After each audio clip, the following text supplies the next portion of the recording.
Quando Tom Riddle tinha 11 anos e foi até o Olivar a ser escolhido pela sua primeira varinha, ele sai da loja com uma varinha de teixo e núcleo de pena de fênix. 54 anos depois, Harry Potter vai até a mesma loja e é escolhido por uma varinha de azevinho e pena de fênix. Pena de fênix é um núcleo muito raro, porque as fênixes não são fáceis de se encontrar. As penas de fênix são capazes de uma maior variedade de magia e mostram iniciativa, às vezes agindo até por conta própria. Varinhas de penas de fênix são sempre as mais exigentes quando se trata de potenciais donos, e sua lealdade geralmente é conquistada com dificuldade. A varinha de Voldemort e Harry não tem apenas o mesmo tipo de núcleo. Até onde se sabe, elas são as únicas varinhas com o núcleo da mesma fênix, a Fawkes. São varinhas irmãs. Sendo assim, elas não podem agir adequadamente uma contra a outra, e é por isso que na primeira vez em que as varinhas vão duelar uma contra a outra em Cálice de Fogo, acontece o seguinte. Quando Harry gritou Expelliarmus, Voldemort gritou Avada Kedavra. Um jorro de luz verde saiu da varinha de Voldemort na mesma hora em que um jorro de luz vermelha disparou da de Harry. E os dois se encontraram no ar. E de repente, a varinha de Harry começou a vibrar, como se uma descarga elétrica estivesse entrando por ela. Sua mão estava presa à varinha. Ele não teria podido soltá-la se quisesse. E um fino feixe de luz agora ligava as duas varinhas, nem vermelha nem verde, mas um dourado intenso e rico. E Harry, acompanhando o feixe com o olhar, espantado, viu que os dedos longos e brancos de Voldemort também agarravam uma varinha que sacudia e vibrava. E aí, depois do duelo, quando Harry já estava em Hogwarts, Dumbledore explicou o que aconteceu para ele e para os Sirius. Priori incantatem, murmurou.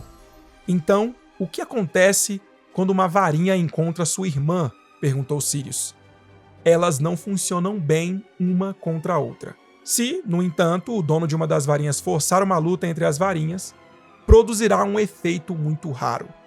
Uma das varinhas forçará a outra a regurgitar os feitiços que realizou na ordem inversa, o mais recente primeiro, depois os que o antecederam. É a ligação entre as varinhas que permite que Harry se salve mais uma vez do Avada Kedavra de Voldemort e volte para a escola são e salvo.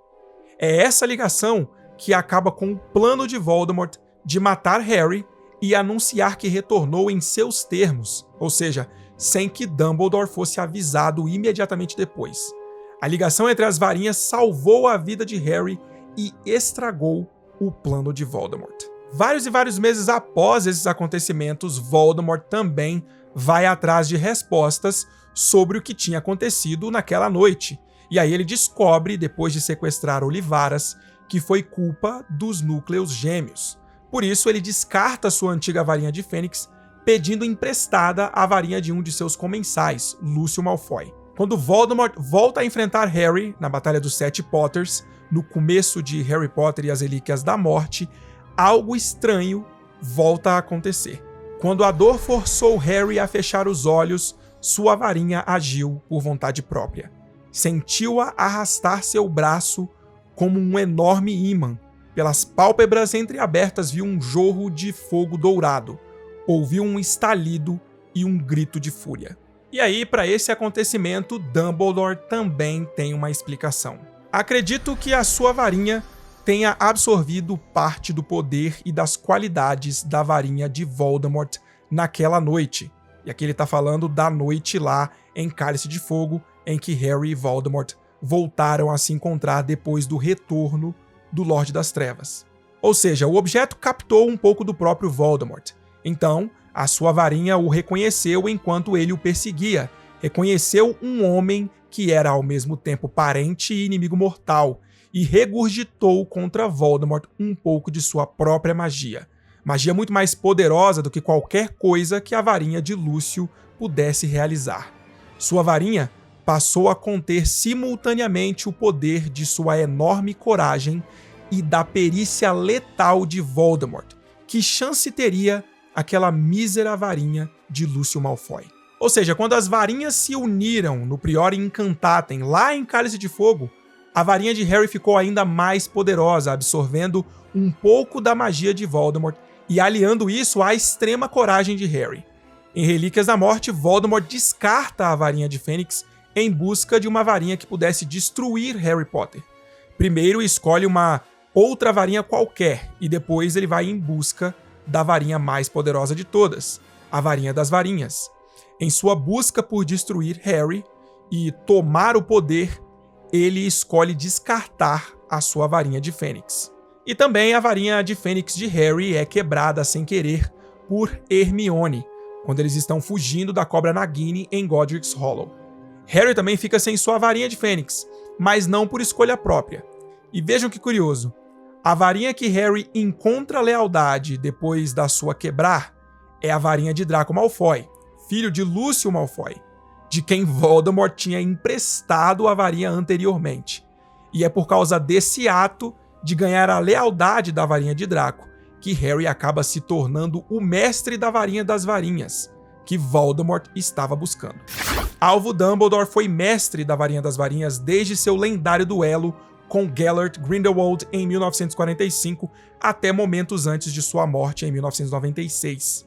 Ele foi desarmado por Draco Malfoy e morreu pelas mãos de Severo Snape logo em seguida. Draco então passou a ser o mestre da Varinha das Varinhas sem nem saber que por meses poderia ter a varinha mais poderosa de todas em suas mãos. Porém, quando Harry, Rony e Hermione são levados até a mansão Malfoy e resgatados por Dobby, Harry conquista a varinha de Draco quando Rony correu para retirar Hermione dos destroços. E aí Harry aproveitou a oportunidade, saltou por cima da poltrona e arrancou as 3 varinhas que estavam nas mãos de Draco, uma delas sendo a varinha dele mesmo. Um tempo depois, Olivaras explica a Harry que a lealdade da varinha de Draco realmente tinha sido conquistada por ele. Tomei a varinha de Draco Malfoy à força, disse Harry. Posso usá-la sem perigo? Creio que sim.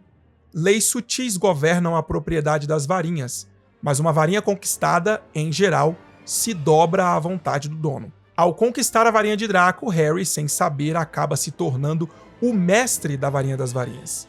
Enquanto isso, Voldemort estava à procura dessa varinha, buscando todos que alegaram possuí-la no passado. Não é simbólico perceber como Harry conquistou a lealdade dessa varinha naturalmente, sem nem saber, ao mesmo tempo em que Voldemort procurava por ela ativamente? Em seu antigo site oficial, J.K. Rowling afirmou que o pelo de testralho é um núcleo complicado de se trabalhar e varinhas com esse núcleo só podem ser conquistadas por aqueles capazes de encarar a morte. Portanto, nesse sentido, Voldemort jamais poderia ter sido mestre da Varinha das Varinhas, porque ele nunca foi capaz de encarar a morte. Em contrapartida, a varinha pertenceu a Harry desde o momento em que ele desarmou o Draco. Harry era capaz de encarar a morte de uma forma que Voldemort nunca foi. Voldemort foge e teme a morte. Como ele poderia conquistar uma varinha complexa como a Varinha das Varinhas? E foi por Harry ser o mestre da Varinha das Varinhas que ele conseguiu derrotar Voldemort no duelo final. Uma varinha não poderia matar o próprio mestre, por mais que muitas pessoas gostem de brincar sobre o fato de Harry usar muito o feitiço Expelliarmus. Esse feitiço foi essencial nesse momento. Quando ele usou o feitiço de desarmamento, a Varinha das Varinhas voltou para o seu verdadeiro mestre, ou seja, Harry Potter. E como Voldemort usara a maldição da morte, e uma varinha não poderia amaldiçoar o próprio mestre, o feitiço acabou se virando contra ele.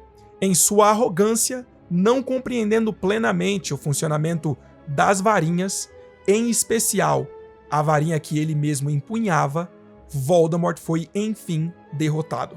Mas aí alguns podem se perguntar o seguinte: mas se a Varinha das Varinhas reconhecia seu mestre e se recusou a matar o Harry na última batalha dele contra o Voldemort, por que ela não fez o mesmo na Floresta Proibida, quando o Harry se entregou para morrer? Eu disse que quando Harry aceitou a morte, ele separou completamente sua alma da de Voldemort, mesmo com as 2 almas habitando no mesmo corpo. Quando Harry não lutou para sobreviver, ele se separou da Horcrux. Assim, quando Harry foi atingido pelo Avada Kedavra de Voldemort na Floresta Proibida, o impacto da maldição lançada pela Varinha das Varinhas atingiu a parte da alma do Voldemort que vivia em Harry. e não o Harry em si. Portanto, a varinha das varinhas realmente nunca atacou o seu mestre. Sacaram?